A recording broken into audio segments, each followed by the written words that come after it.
Танаа төхөөрөмж сүлжээнд холбогдох боломж бол флашаар мэдээлэл татаж авах боломжтой байдаг. Та флашаа аваад төхөөрөмж дээр очиж төхөөрөмжлөө хийгээд USB менежер даунлоод attended data болон user data гэсэн хоёр төрлийн мэдээллийг татаж авна.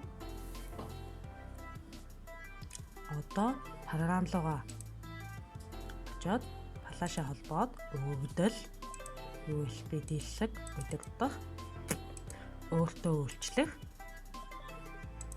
тийм хэрэглэгчийн өгдөл импортлох мэдээллийг татж авсан бол таны мэдээллийг татлан онлоор лаг харагдана.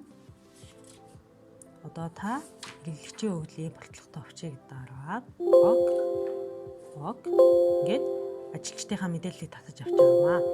Дараачийн болохоор нүүр болно урууны хийний мэдээллийг татаж авна. Мөн мэдээлэл татагдлан бол доорх байдалтай харагдаад нүүр дийлхний бичлэг импортлох Энэ нь болохоор нүүр царай хуруугаар бүртгүүлсэн цагууд нь бож ирдэг шүү. Дараа ажилтны цагууд орж ирж харагдаж байна.